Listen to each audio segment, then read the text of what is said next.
Being interested in history, you tend to create a list of must-see destinations. Well, today I am getting to check one of those destinations off my list. We're here in Bedford, Virginia, and we're visiting the National D-Day Memorial.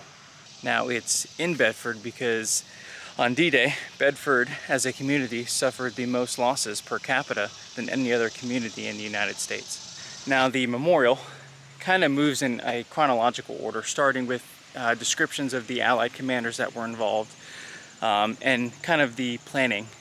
So right now we're going to check out the Allied Supreme Commander's Memorial, and each unit that participated in the invasion has a plaque with a description of what they did. So we're going to go ahead and check those out. Now we're starting off in what is called the Reynolds Garden, and this is the speech that Dwight D. Eisenhower, the Allied Supreme Commander, would give. Now these are plaques of the units that participated in the invasion. We have the Big Red 1, which I believe landed on Omaha. We have the Rangers, the 121st Engineer Battalion, part of the 29th. Now here's the 29th Infantry Division, the blue and gray. Now this unit had 34 soldiers from Bedford, Virginia, and on D-Day, 19 of them would be killed. So, another reason why the memorial is here.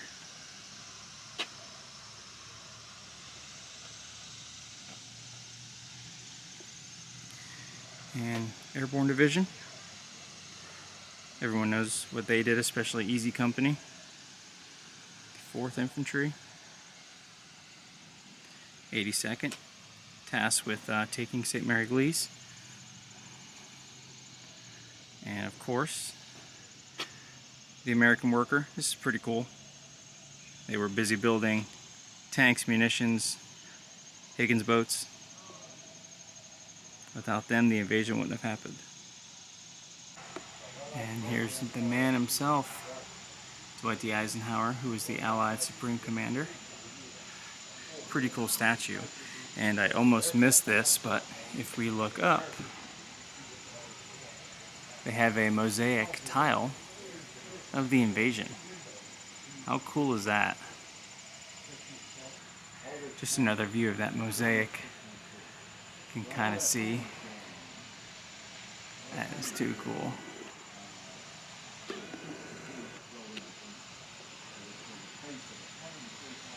Now, something that I want to point out is Exercise Tiger, which was supposed to be a rehearsal for the landings for D-Day. But before they can land the troops for a rehearsal, at 2 a.m., a group of speedy German assault craft would launch several torpedoes and sink LST-507 and LST-531 and kill 750 Americans. Most of them would drown. And what was supposed to be a rehearsal turned into a very deadly attack. Now we're moving from Reynolds Gardens, which is the planning of D-Day, to the Sqaure Plaza, which is actually initiating the invasion. And can't wait to show you this, but I probably won't do much talking because I feel like I really can't give it justice. So I'm just going to turn the camera around. So right here we have a memorial, which is a Higgins boat. And they're portraying a landing on D-Day. Oh my God, they have water shooting up like it's bullets. Wow. What a scene. Now, just real quick, these obstacles, this is steel that Germans would weld together in an attempt to block Allied vehicles, especially tanks, from landing on the beach. That was just one of many obstacles that soldiers that day would face. Wow, I'm having a hard time looking away from this. This is incredible.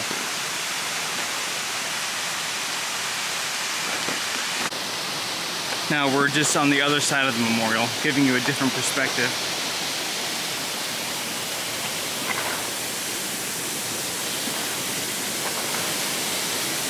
This is absolutely crazy.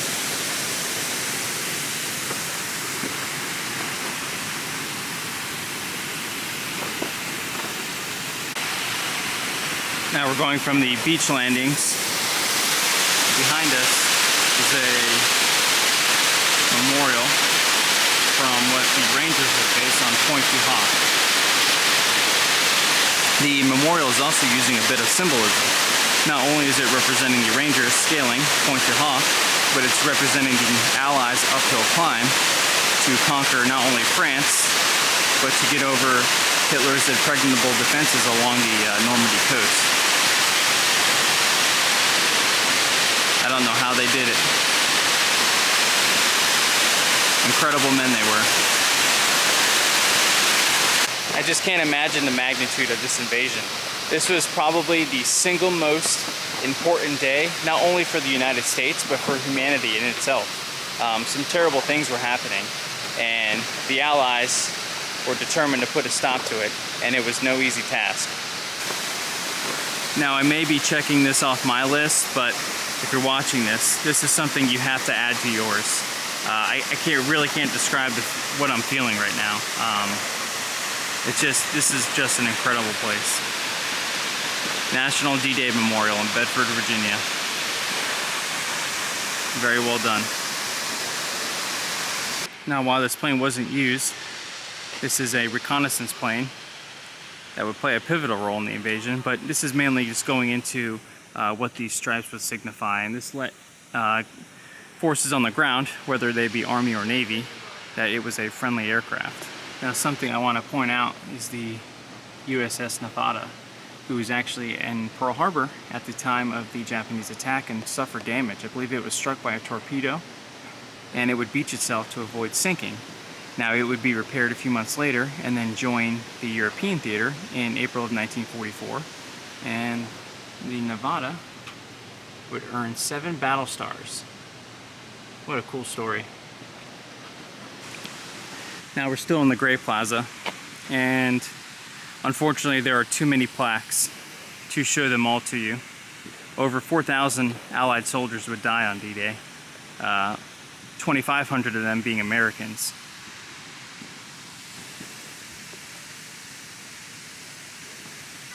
Just an incredible sight to see. Again, I can't really describe the feeling that I have right now, and I hope that this video is doing some sort of justice.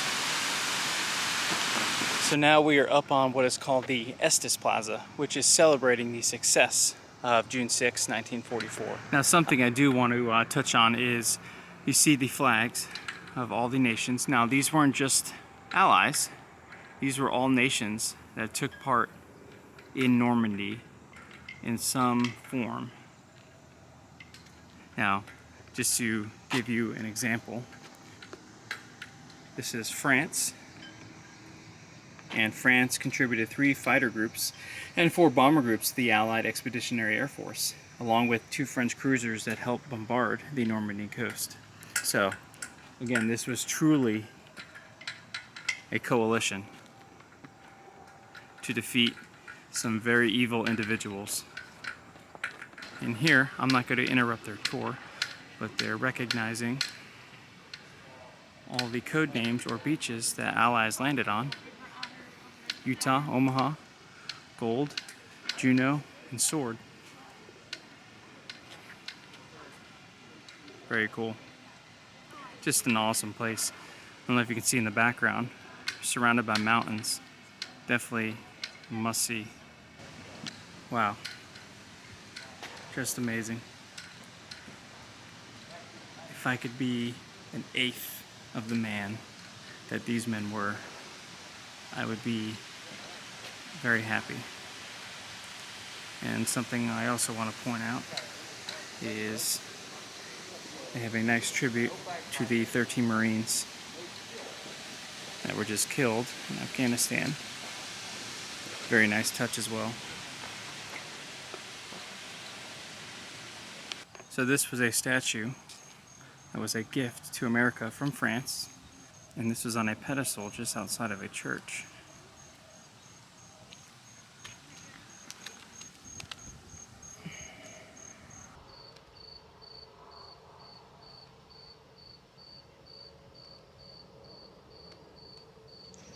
So before we wrap up here today, we're going to head inside to the museum they have and check out some of the artifacts and relics from World War II. And I can't think of a better place to start than right here. And this is the story of Colonel Charles D.W. Canham, and he was the commander of the 116th Infantry Regiment and the 29th, and this is saying he would receive every decoration of valor except the Medal of Honor, and was recognized by several Allied nations as well. And here's just a closer look at his accolades. As you can see, the Purple Heart there, that means he was wounded in some form or fashion during combat, and he was a member of the famous 29th Infantry Division. This is really cool to see up close. What an amazing person. And here's something that's really cool. This is the equivalent to a World War I trend chart, but a lot of soldiers would take German helmets and decorate them. This one's from the 29th, and you can see some of the places in which the soldier served.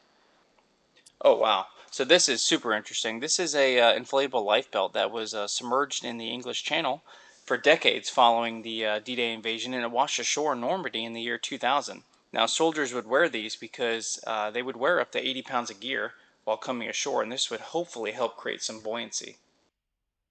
And here's just another incredible piece that they have here. These are boots that were worn by Lieutenant Colonel Lawrence Meeks as he ran across the sands of Omaha Beach, and he was from Roanoke, Virginia. Super cool. Wow.